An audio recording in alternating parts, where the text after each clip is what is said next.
Hey guys, so I noticed that only a small percentage of the people who watch my videos are actually subscribed. So if you like my content, please consider subscribing and turning on notifications to make sure that my content gets to you on time. Hey guys, today I want to talk about prisoner's dilemma in TFT and other game theory related topics. So a brief warning is that I don't know game theory. I know some of the basics, but I'm not very well versed in it. So please treat this as an interesting discussion and not a full-on guide. But I will give you my takeaways from like in practice. So here's the basic idea of prisoner's dilemma. I pulled this from Wikipedia, and essentially it's a study of game between cooperation and defecting. So a warden finds two prisoners and tells them to play the following game.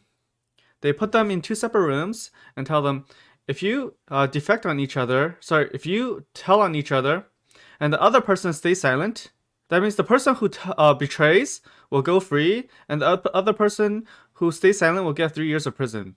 So this happens for both prisoners. However, if both prisoners betray each other, they both serve 2 years, and if both prisoners stay silent and don't betray each other, they both serve 1 year. So I just want to reiterate: if A betrays B, then A goes free. If B betrays A, then B goes free. If they both betray each other, they both serve 2 years. And if they both stay silent, they both only serve 1 year. So in this case, it's actually pretty obvious that the optimal decision is to always betray. For example, let's take a look at this column. Let's just say your buddy, prisoner B, always stays silent. That means you, as prisoner A, if you stay silent, you get 1 year. If you betray, you go free. So from your perspective, you should always betray, because you don't really care about the other guy, right? He's not your friend or anything like that. Similarly for B, if A stays silent, B should always betray, and then he gets to go free. And then in a scenario that your partner betrays you, so let's just say prisoner B betrays, if you stay silent, you get 3 years. If you betray, you get 2 years.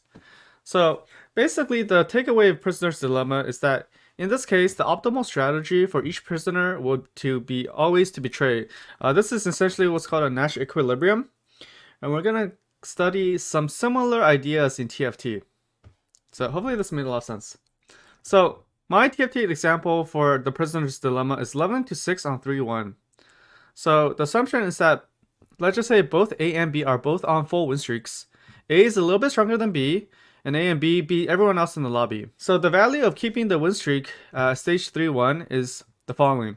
Let's just say if you win, you'll get the 1 gold from winning, the 3 gold from your current streak. Then for the future streak, you get +3, +3, +3, +3, +3 for a total of 19 gold.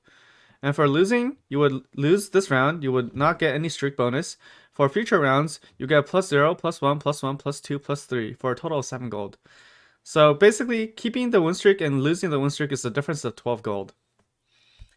Leveling to 6 here would cost you 2 gold of 2 gold loss due to lost interest for this round. Leveling to 6 also gives you a better shot, but we're not counting that. So under these assumptions, at 3-1, would you level here? And here's essentially the payout table. So you have a 1/3 chance for A to fight B. If A does not level and B does not level, A keeps the win streak, B loses 5 HP, right? If A levels and B does not level, A keeps the win streak but loses 2 gold from leveling, and B loses the win streak and 10 HP. So he loses a little more HP if A levels. And then if B levels and A does not level, then B steals A's win streak, so A doesn't win streak anymore and loses 5 HP. B keeps the win streak but loses 2 gold from the leveling for a total of 10 gold. And if A and B both level, then A keeps the win streak, and B loses the win streak, but they both lose 2 gold from leveling. So in this case, you can tell that if neither player levels, and if both player levels, their scenario will be identical, except for the fact that they would both have 2 more gold. So relative to the lobby, if possible, they would rather, in this case, cooperate, and neither person levels so that both of them could be up 2 gold.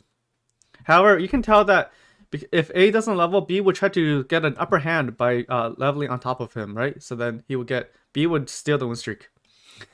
So I went and simplified this to a simpler table. You can see this is the exact same thing, but with just the gold and HP values.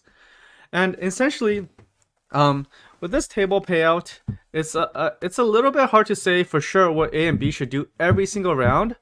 And I'm pretty sure there's an element of random chance that you have to apply for this table. Also, there's a 2/3 chance for A not to fight B, right? So if A doesn't fight B, then they both keep their win streak.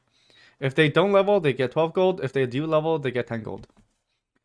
So, like I said, my takeaways is that if A doesn't level, B gets an advantage by always leveling. If A always levels, B gets an advantage. Well, not an advantage, but B gets the best optimal strategy by never leveling. Hence, in my opinion, like I said, I don't know game theory equations. A should level a certain percentage of the times. My guess would be more than 50%, and B should respond by leveling a certain percentage of the times. My guess would be less than 50%. But in practice, low elo players almost never level. So as A, you should always never level and just greed. And as B, you should always level to try to steal the win streak.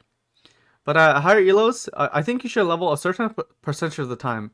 As A, I would say close to 75 to 80%, and as B, I would say 20 to 25%. But like I said, these are mere guesses. And obviously, as someone who would know game theory equations, could solve the payout table and actually provide a better solution here.